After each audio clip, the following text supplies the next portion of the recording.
नमस्कार, P3 भारत में एक बार फिर आप सबका स्वागत है। दोस्तों, विश्व की सबसे बड़ी पार्टी हिंदुस्तान की भारतीय जनता पार्टी है। उनका एक अध्यक्ष पद पिछले 1 वर्ष से प्रतीक्षारत है। ऐसा लगता है कि भारतीय जनता पार्टी अपने राष्ट्रीय अध्यक्ष पद के लिए कोई समुचित व्यक्ति को ढूंढ नहीं पा रही है। हालांकि जेपी नड्डा साहब का जो कार्यकाल था वो 2024 तक इस वजह से बनाया गया था कि वो उस समय लोकसभा के चुनाव थे 2024 के, तो ये कहा गया था कि कार्यकाल जेपी नड्डा का 2024 तक बढ़ाया जाता है। नया अध्यक्ष जब पार्टी को 2024 इलेक्शन के बाद मिलेगा, लेकिन 2024 8 जून को नतीजे आने के बाद अब जून 25 आ चुका है, लेकिन अभी तक राष्ट्रीय अध्यक्ष की घोषणा नहीं हुई है, ना ही कुछ सुगबुगाहट नजर आती है कि कौन व्यक्ति राष्ट्रीय अध्यक्ष बनने जा रहा है।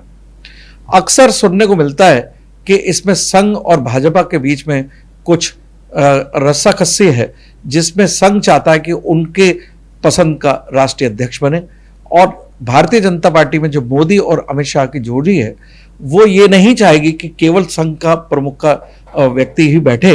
वो चाहेंगे कि दोनों को जो स्वीकार हो, यानी कि जो भारतीय जनता पार्टी और संघ को स्वीकार हो, वही व्यक्ति राष्ट्रीय अध्यक्ष बन सकता है। जब राष्ट्रीय अध्यक्ष की बात आई तो एक प्रश्न उठाया गया कि भारतीय जनता पार्टी का ये आधार है कि वो पहले प्रदेश अध्यक्षों को चुनाव कराते हैं और जिला अध्यक्षों के चुनाव नीचे के स्तर तक चुनाव कराने के बाद राष्ट्रीय अध्यक्ष की भूमिका तय की जाती है। इस तरह से 1 साल का सफर निकाल दिया गया है। कुछ राज्यों में और कुछ राज्य में अध्यक्ष भी चुन लिए गए हैं, लेकिन कुछ राज्यों में अभी भी भाजपा के अध्यक्ष प्रतीक्षारत हैं। ऐसी स्थिति में अप्रैल में एकदम जो पहलगाम की परेशानी आई, उसमें फिर ये मुद्दा कहीं चुपचाप ठंडे बस्ते में चला गया। अब अप्रैल के बाद भी फिर मई जून में विश्व स्तरीय परेशानियों को देखते हुए ये मुद्दा एकदम ठंडे बस्ते में रख दिया गया। लेकिन मुझे लगता है कि ये मुद्दा बहुत दिनों तक ठंडे बस्ते में नहीं रखा जा सकता, और निश्चित रूप से जेपी नड्डा का कार्यकाल 2 साल से 4 साल और 4 साल से 5 साल पूरे हो चुके हैं, और अभी तक जेपी नड्डा का कार्यकाल बढ़ाने की ना तो बात की गई है। पहले एक बात आई थी कि फरवरी 2025 तक जेपी नड्डा का कार्यकाल बढ़ा दिया गया था, और उस पर तारीख दी गई थी कि फरवरी की इस तारीख तक जेपी नड्डा के स्थान पर नया अध्यक्ष चुन लिया जाएगा। लेकिन फरवरी की तिथि भी निकली, फिर उसके बाद मार्च में चुनाव होते हुए नजर आए। कोई राज्यों में, कई जिलों में राज्यों के चुनाव, बीजेपी के संगठन के चुनाव होते नजर आए, तो ऐसा लगा कि मई के महीने तक आते आते राष्ट्रीय अध्यक्ष का चुनाव हो जाएगा। लेकिन 22 अप्रैल के बाद स्थिति और बदल गई। जब पहलगाम की घटना हुई तो उसमें यह मुद्दा गौड़ हो गया। अब कितने दिनों तक इसको मुद्दे को टाला जाएगा और कौन राष्ट्रीय अध्यक्ष के दौड़ में है, आइए चर्चा करते हैं। मेरे साथ मौजूद वरिष्ठ पत्रकार राजीव सक्सेना साहब हैं। मैं उनसे जानने की कोशिश करता हूं कि राष्ट्रीय अध्यक्ष कब तक बीजेपी को मिल जाएगा और कौन कौन से व्यक्तियों की संभावना है। सक्सेना साहब, मेरा आपने ये डिस्कशन सुना कि उसको रिपीट हम नहीं करना चाहेंगे कि 2024 तक जेपी नड्डा का कार्यकाल चुनाव के मद्देनजर रखा गया था, फिर फरवरी 2025 दी गई कि संगठन के चुनाव हो जाएंगे, लेकिन फरवरी में चुनाव कुछ हुए भी, लेकिन उसके बाद अब जून का महीना आ गया है और जैसे भी बीच में विषम परिस्थितियां आई, तो आपको क्या लगता है कि राष्ट्रीय अध्यक्ष का चुनाव बीजेपी के लिए कष्टकारी हो गया है या कोई सूटेबल कैंडिडेट नहीं मिल रहा है? आपकी नज़र में कौन से कैंडिडेट सूटेबल हो सकते हैं? देखिए, चुनाव बीजेपी का जो होना है वो उसका एक निर्वाचन आयोग से पंजीकृत पार्टी है और इसकी निश्चित प्रक्रिया है और इसके संग कुछ परंपराएं भी उसकी जुड़ी हुई हैं चुनाव को लेके। इन दोनों के समन्वय से होना है। विलंब होना वाकई में सबके लिए चिंताजनक है। ये भारतीय जनता पार्टी के लिए ही नहीं, पूरे देश के राजनीति के लिए चिंताजनक है। और ये भी बात नहीं है कि वहाँ पर नेतृत्व का अभाव हो, नेतृत्व करने वालों का अभाव हो। आप ध्यान कीजिए, मनोहर लाल खट्टर, शिवराज सिंह चौहान, धर्मेंद्र प्रधान, योगी आदित्यनाथ जी, स्मृति ईरानी जी, इन सबके नाम समय समय पर चलते रहे हैं। मैंने अक्सर साहब ये देखा कि ये चर्चा जो है गलियारों में होती है सत्ता जी की, जी लेकिन सूत्रों की खबरें होती हैं। जी लेकिन बीजेपी के अंदर की खबर का पता नहीं लग पाता है। जी जैसे कि आपने नाम लिया मनोहर लाल खट्टर का, जी। तो क्या आपके हिसाब से खट्टर साहब अध्यक्ष हो सकते हैं? क्योंकि मुझे आपकी बात में इसलिए कुछ ऐसा दम नजर आ रहा है कि क्योंकि हरियाणा के जब चुनाव हुए, जी वो मुख्यमंत्री हुआ करते थे हरियाणा जी के, लेकिन उन्हें हरियाणा में चुनाव नहीं लड़वाया गया। जी। तो क्या इसके पीछे राजनीति यही थी कि हरियाणा उनको संगठन में लाया जाएगा, इसलिए आप कह रहे हैं? नहीं नहीं, मैं आपको इसलिए कह रहा हूँ, दिल्ली की राजनीति में जी आप देवीलाल जी मॉडल याद कीजिए, जी सक्षम नेता थे। और दिल्ली में जो भीड़ की राजनीति होती है, जो कभी भी शुरू हो सकती है, उसमें मनोहर लाल खट्टर से ज़्यादा पावरफुल आदमी कोई नहीं है। आपको लगता है सक्सेना साहब कि मनोहर लाल खट्टर जैसा कि प्रचलित है जी कि राष्ट्रीय अध्यक्ष वही बनेगा जो संघ और बीजेपी को दोनों को स्वीकार होगा, ऐसी स्थिति में मनोहर लाल खट्टर क्या दावेदारी कर पाएंगे कि संघ के इतने बड़े सिपाही हैं जिसमें कि वो मोदी जी और अमित शाह के भी सिपाही हैं? देखिए, सवाल उनकी योग्यता और अयोग्यता या क्षमता का नहीं, या संघ की विश्वसनीयता का नहीं, सवाल है दिल्ली की ज़रूरत का, पॉलिटिकल ज़रूरत का। दिल्ली में भीड़ तंत्र की राजनीति है, हरियाणा से ज़्यादा पकड़। आपने दूसरा नाम लिया धर्मेंद्र प्रधान। जी, धर्मेंद्र प्रधान जी। धर्मेंद्र प्रधान उड़ीसा से आते हैं और ओबीसी कोटे से हैं और ओबीसी राजनीति करते हैं जी। तो धर्मेंद्र प्रधान यंग भी हैं जी खट्टर साहब के कंपैरिजन में, और धर्मेंद्र प्रधान मुझे लगता है कि बीजेपी और अमित शाह के काफ़ी नज़दीक हैं, इस समय शिक्षा मंत्री हैं, तो ऐसा उम्मीद तो की जा सकती है। रहा आपकी बात शिवराज सिंह चौहान जी, तो मुझे लगता है शिवराज सिंह चौहान अध्यक्ष के रूप में अमित शाह नहीं देखना चाहेंगे, क्योंकि शिवराज सिंह चौहान का कद बहुत ऊंचा है, और उस कद के रहते, और जबकि मोदी जी और अमित शाह का जिस तरह की कार्यप्रणाली है, उनको ऐसा लगता है कि कोई व्यक्ति ऐसा हो जो उनकी नीतियों को निर्धारित करने में अपने डायरेक्शन कम दे सके, तो मुझे लगता है शिवराज सिंह चौहान का नाम नहीं लोग लेते हैं, लेकिन शिवराज सिंह चौहान संघ और मोदी दोनों को मेरे ख्याल से संतुष्ट नहीं कर पाएंगे। देखिए, शिवराज सिंह चौहान संतुष्ट करना ना करना तो बात अलग रही, पर उनसे ज़्यादा सूझबूझ वाला मुझे कोई बीजेपी में दूसरा नहीं लग रहा। देखिए सक्सेना साहब, आप काफ़ी अनुभवी हैं, राजनीति में सूझबूझ का होना और रैपिड का होना जी, दोनों में बड़ा अंतर है। यानी कि मुझे लग रहा था कि शिवराज सिंह चौहान मोदी जी और अमित शाह के कहने से केंद्र में तो आ गए हैं, लेकिन उनका मन आज भी मध्य प्रदेश में भटकता है। हाँ, बिल्कुल स्वाभाविक। और मध्य प्रदेश में इतनी प्रचंड जीत दिलवाने के बाद उनका हक भी बनता था। ऐसी स्थिति में केंद्र में राजनीति, हालांकि वो कृषि मंत्री हैं, काफ़ी अच्छा रसूख रखते हैं कृषि मंत्री के रूप में, लेकिन एक कृषि मंत्री होना, एक मुख्यमंत्री होना और फिर उसके बाद अध्यक्ष का पद मिल जाना, मुझे नहीं नज़र आता है कि अमित शाह या मोदी शिवराज सिंह चौहान जैसे कद्दावर नेता को अध्यक्ष पर पसंद करेंगे। मैंने कहा रैपिड की बात है, अंडरस्टैंडिंग। मैं एक चीज़ आपको बता रहा हूँ, शिवराज सिंह चौहान जो इस समय की भूमिका में, उनकी पर्सनल चिंता तो ये कि मध्य प्रदेश का जो बगीचा उनका लगाया हुआ है, हाँ, उसकी रखवाली सही तरीके से नहीं तो आपको लगता है कि क्या मध्य प्रदेश तो वापस? पर दूसरा जो कारण है जो नेतृत्व ने रखा हुआ है, देश की कृषि विभाग बिल्कुल खुर्द-बुर्द है, स्पष्ट नीतियों का नितांत अभाव है। शिवराज जी बड़ी मेहनत से लगे हुए हैं। तो इस तरह से तो ये बात आपकी साबित करती है कि शिवराज सिंह चौहान राष्ट्रीय अध्यक्ष नहीं हो सकते, क्योंकि उनको एक महत्वपूर्ण मंत्रालय देकर उन्होंने शिवराज सिंह चौहान को कृषि के क्षेत्र में देश के, क्योंकि सबसे कृषि प्रधान राज्य है हमारा भारत देश, और किसानों की बहुत बड़ी समस्याएं बन रही हैं, और वो परिपक्व नेता हैं, तो मैं समझता हूं कि अपने आप ही आप इस बात को कह रहे हैं कि राष्ट्रीय पद वो नहीं ले पाएंगे। अब मैं सक्सेना साहब, आप सबके डिस्कशन के बाद दोस्तों मेरे जहन में एक नाम है जिसके बारे में मैं आपको और सक्सेना साहब को बताना चाहता हूँ। सक्सेना साहब, हमेशा बीजेपी ने या मोदी जी ने, अमित शाह ने जब भी कोई काम किया है तो उसमें देश को चौंकाया है, चाहे वो मुख्यमंत्रियों के नाम हो जो किसी भी राज्य में हो।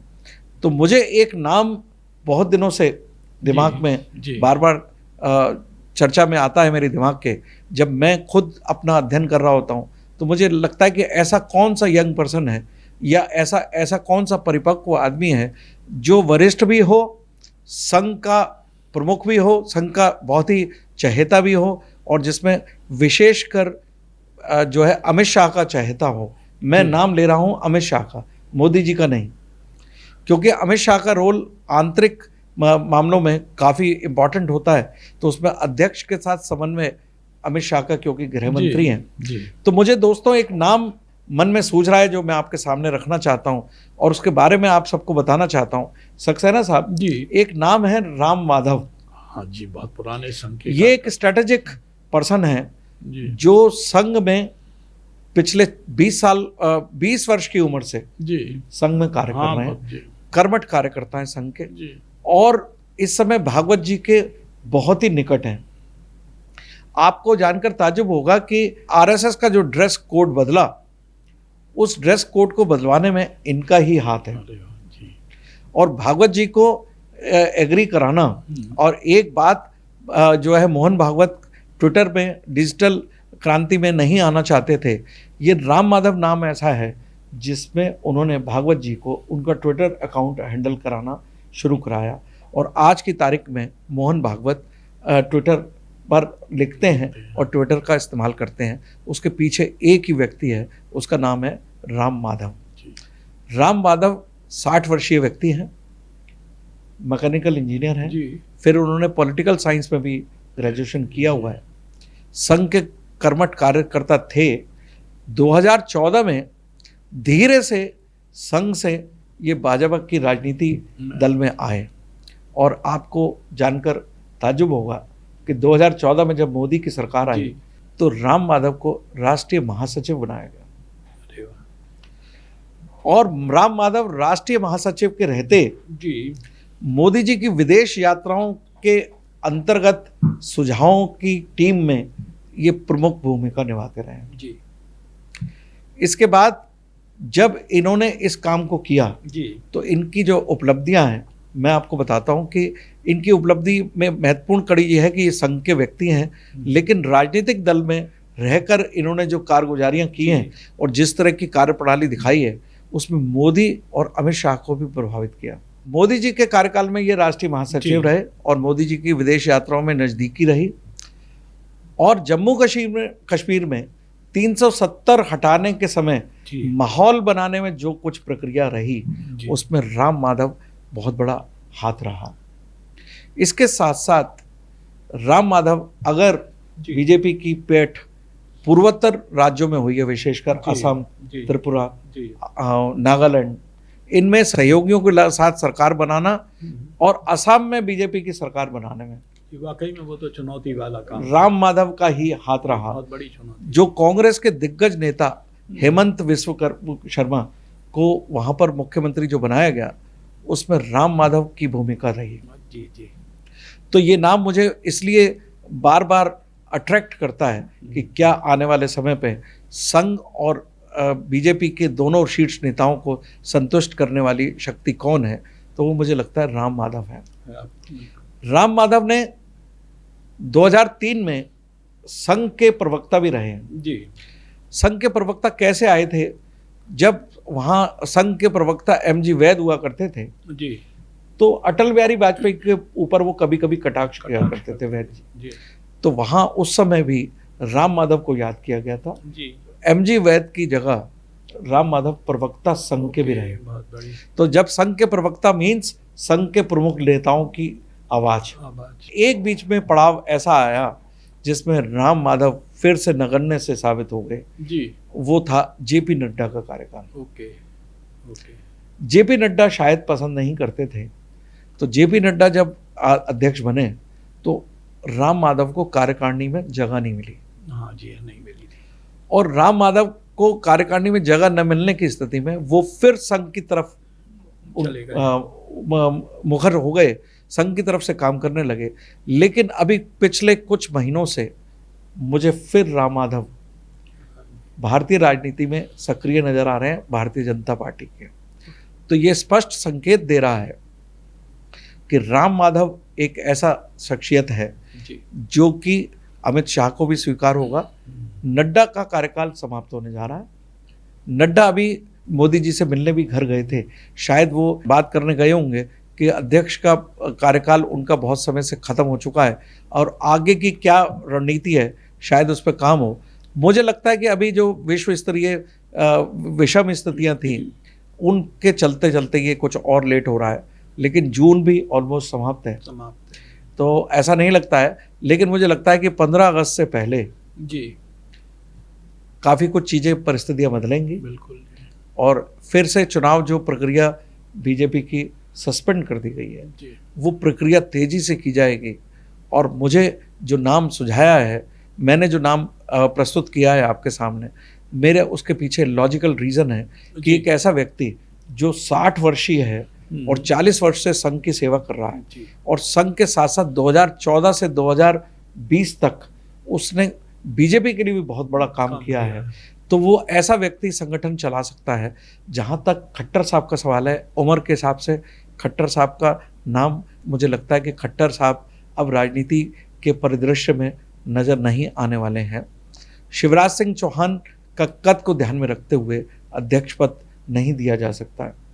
अब टक्कर नज़र आती है यदि, तो राम माधव और धर्मेंद्र प्रधान में स्मृति ईरानी का नाम, मुझे ऐसा नहीं लगता कि महिला होने के नाते, क्योंकि स्मृति ईरानी पहले भी जब अपने पहले कार्यकाल में हमेशा विवादित पोजीशन में रहीं, तो ऐसी स्थिति में राष्ट्रीय अध्यक्ष जैसा पद ईरानी के लिए मुझे नहीं सूटेबल नज़र आता। तो मुझे लगता है दौड़ में दो ही व्यक्ति हैं, धर्मेंद्र प्रधान और राम माधव। लेकिन राम माधव का जी जो मेरिट में नाम आता है, क्योंकि वो संघ से भी बिलोंग करते हैं बिल्कुल, और 10 वर्ष का कार्यकाल कम से कम उन्होंने बीजेपी के साथ निकाला है राजनीति में, तो ये कार्यकाल, जबकि जेपी नड्डा तो आज की डेट में स्वास्थ्य मंत्री भी हैं, तो ऐसी स्थिति में जेपी नड्डा को स्वास्थ्य मंत्री ही बनाया रखा जा सकता है।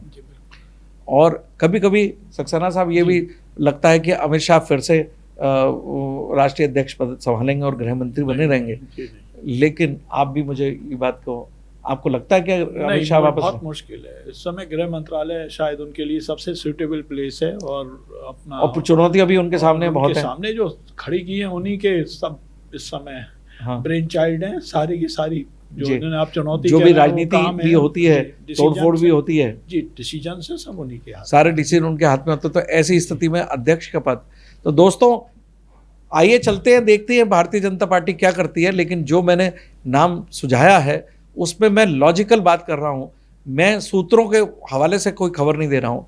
मुझे कैलकुलेशन करके नज़र आया कि एक ऐसी पर्सनालिटी जो बीजेपी और संघ के साथ कदम ताल मिलाते हुए चलती आ रही है और 40 वर्षों का अनुभव है संगठन का, तो ऐसा व्यक्ति बीजेपी का एक सफलतम राष्ट्रीय अध्यक्ष हो सकता है। आइए देखते हैं कि कितनी जल्दी भारतीय जनता पार्टी अपना अध्यक्ष चुनती है। धन्यवाद।